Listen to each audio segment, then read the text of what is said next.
Hi, welcome to Strickland's and Friends.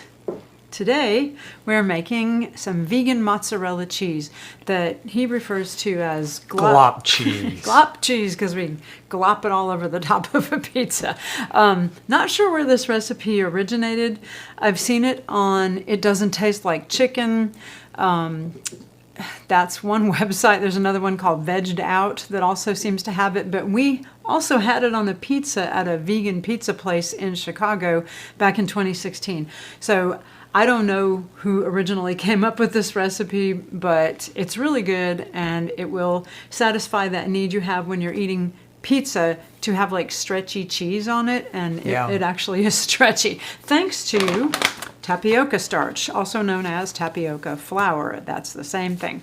So tapioca is basically made from the cassava root, and it's a grain-free flour, and it is used to thicken things, but in this case, it's one of the main ingredients, and it helps make it stretchy once it's cooked. So this really makes me look forward to pizza. Right, because it's really good. What else could you use it in? We did it once on a spinach artichoke dip. True. Yeah, put it on the top of good. that. That was really good. Okay, so we have cashews. This is 1/4 cup that I have boiled already and then drained. But I boiled them because it gets them really soft and plump, and it's easier to blend them up that way. So 1/4 cup of unroasted cashews. We'll dump that in. And we have 2 tablespoons plus 2 teaspoons of the tapioca starch, tapioca flour, whatever you want to call it. We'll dump that in. Get it all out of there. And we have a tablespoon of nutritional yeast. And remember, that's not baker's yeast, it's not brewer's yeast. It is nutritional yeast. You can't bake with it unless you want your bread to taste like cheese. And then, and they have that at most grocery stores now, so you can probably find it at just about every grocery store I've seen. Looking for nutritional yeast, you'll find it. Cool. So, and then a 1/2 teaspoon of iodized sea salt and a 1/4 teaspoon of garlic powder. And the teaspoon of lemon juice. And a cup of hot water. Here, honey, have some hot water. Thank you. Hot water. 1 cup of hot water. Okay, so hopefully that's not too hot, but we'll dump that in. And then we're going to whirl it all up and make sure that it is nice and smooth. Here it is. I got it.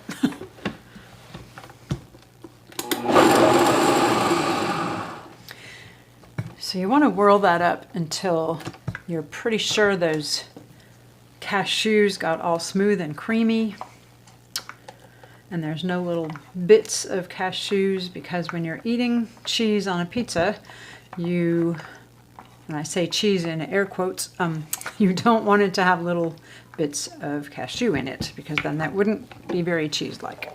Okay, and then we're putting it on the stove top into a little pot, maybe medium heat. And we're going to bring it to a low simmer and just let it cook and cook and cook until it starts to get gloppy.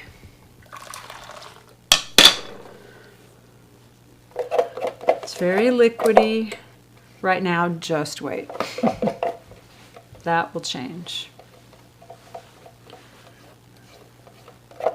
So, I think cheese is one of those things that's really hard for people to give up. Why do you think that is?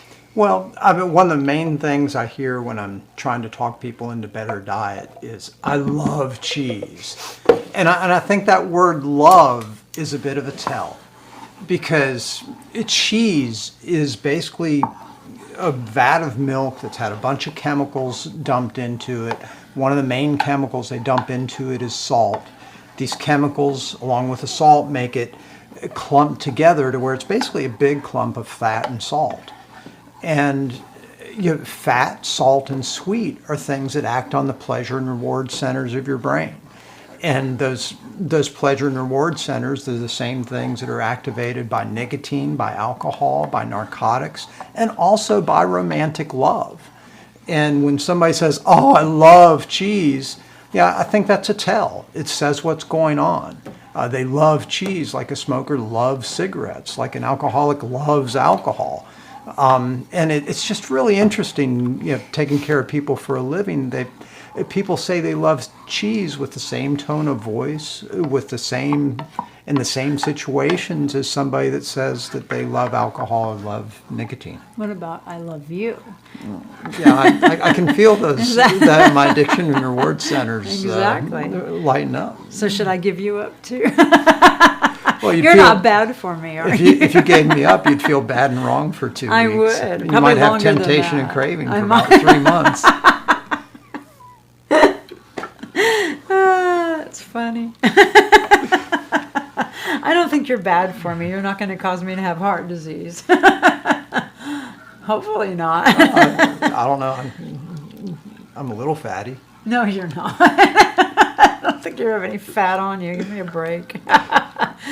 So, But anyways, I think I'm really glad that we're doing a cheese substitute, because I tell you, cheese is just about the worst. When the national nutritional experts talk about, if I can't get somebody to go all the way, if I can't get somebody to go totally plant-based, what I've heard people like Neil Bernard and T. Colin Campbell and people like this say is, get them to give up dairy.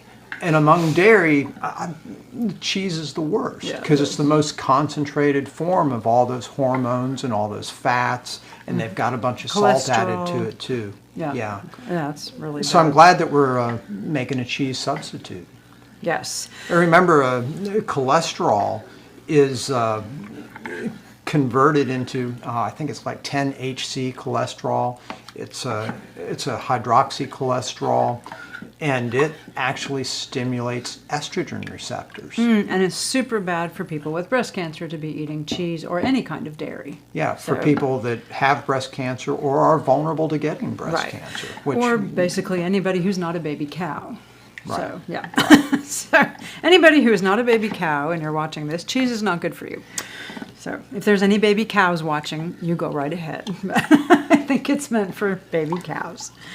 So, But this is a wonderful cheese substitute in my book. it's delicious. When I teach my Food for Life classes, that's one thing I hear from people a lot is, well, I think I could be vegan except for cheese. I just can't give up cheese. I love cheese. I love cheese. I don't want to give up cheese.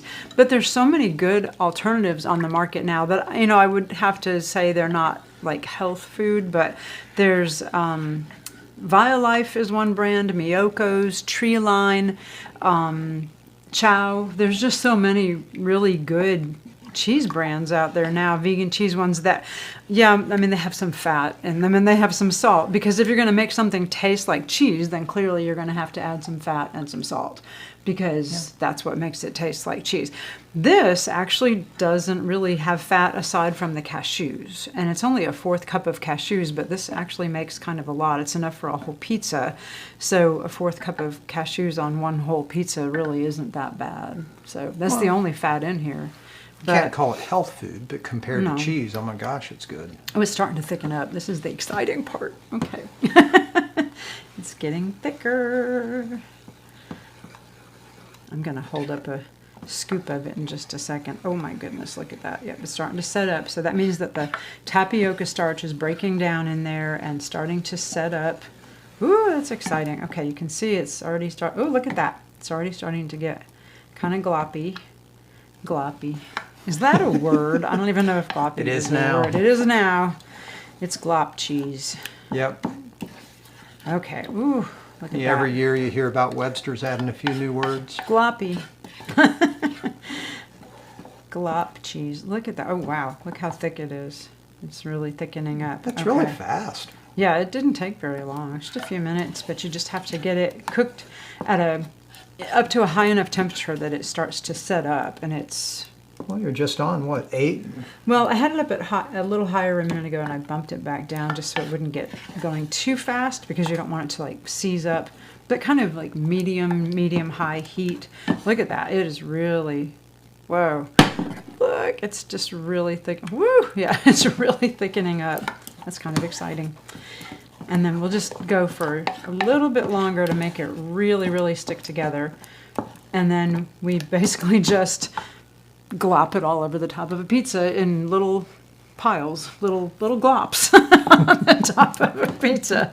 And it's really good because when you've got the pizza in the oven, it actually kind of gets a little browned on top too, and it looks like cheese too. So what is that sort of traditional, is it called a margarita pizza or something like that, where it's just tomatoes and basil and spinach and cheese? And this is good, like to glop it on there. One thing I've got about plant-based cooking is when you try to call it a meat or a cheese, and it never really, I mean, if you go biting into it thinking you're going to get cheese, it's not going to be exactly that experience. But I think in a lot of ways it's better because it has that moist thickness that you're biting into with some substance to it. Right. Now, it doesn't quite stretch out the way that cheese would, but it does have the benefit of those glops can be thicker than you'd ever have the cheese. Right. So I enjoy the experience. Yeah, it's pretty good stuff. So, and it's, look at that. It's very thick and gloppy. I'm getting excited about pizza. Oh boy, yeah, we're having pizza for dinner. So we'll probably put some fresh chopped greens on it and now he doesn't need a lot of tomatoes because of acid reflux. So we're doing a roasted red pepper sauce, and you can see the video for that. And we'll put, we have some pepperoni from the Very Good Butchers that we thought we would try. And I don't know, maybe some of the leftover roasted broccoli from lunch today, and so play with what you put on a pizza. Right. I mean, one of our favorite pizza joints up in Nashville, Tennessee, they had a bean pizza. They did, and a potato pizza too. Yeah. Unfortunately, that place went out of business. It's very sad, but anyway. Okay, look at that. Okay, I think it's pretty much ready. So we'll turn the heat off so it doesn't like harden up too much, because I still want to be able to glop it all over the top of the pizza. And then when the pizza's baking, it'll stretch out a little bit, but then get browned and a little puffy actually, which is really cool. And then when you go to cut your pizza and you take a bite, you've got these, stretchy things, just like people are used to with regular cow-based cheese. So, all right, yeah, I think that's pretty much ready. So I'm gonna let this sit aside to cool down because I don't want to burn myself when I'm putting it on the pizza. So we've already glopped some cheese on there, and now more glop. It's very sticky. Not sure how much more we need, really. This looks pretty good. So it sat in the pot for a few hours because we had other stuff we had to do. Well, yep. The oven is now hot enough. So this is our unusual pizza with a bunch of greens on it. Well, I got a bunch of raw greens from our CSA box from Bad Goat Greens, and so there is some vegan. Is that vegan? It's roasted red pepper sauce. Is that what you're talking about? No. Oh, the pepperoni. Yeah, the pepperoni is from the Very Good Butchers. There's the name of the company, the Very Good Butchers. They made our roasted beast. They did make, it's a stuffed beast. This is the Very Good Butchers. Yep. So I just used about half the package. So, all right, I guess I'll go ahead and... We had their stuffed beast last Thanksgiving. Yes. Oh, that's up. But that is glopping the cheese. This is a lot of glopping. That's going to be It's good. going to go in the oven, and we'll show you what it looks like afterward. All right, so it's out of the oven. And it's really hot, so be careful. All right, I'm going to cut it up with the pizza scissors so you can see how gooey and melty this cheese is. Whoa, it's really sticking to everything. Okay, there we go.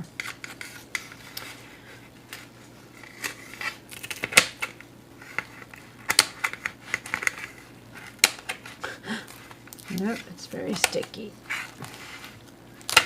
Goodness.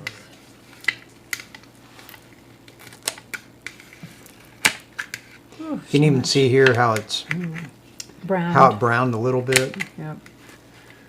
It got really puffy in the oven too, and so when you take it out, the puffiness kind of dies down a little bit, but it got real puffy and cool looking.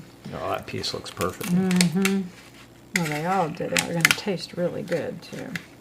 It's that nutritional yeast and garlic that's in it.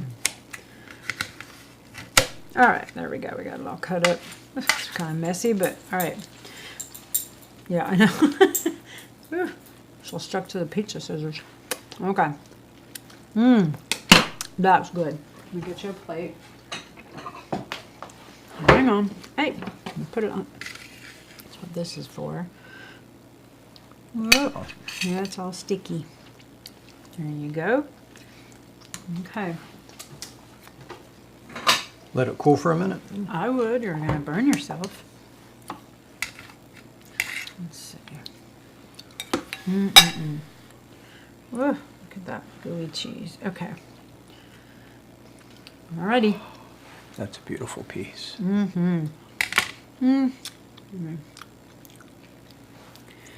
Yep. Looks good. Hey. Taking my pizza. Yep, that looks really good. Yum. All right, so we're gonna go eat some pizza. There we go. Oh, hot. The greens are good on there. I like that. They go really well with the pepperoni. That's good. Enjoy your pizza. Thank you for watching. Click at the top for videos that we have found to be very important. Click at the bottom right to see one of our featured videos. Please subscribe to our channel by clicking our icon at the center of the screen. And turn on notifications so that you can get our videos when the fruits and vegetables featured in that video are in season and at their best. See you next time.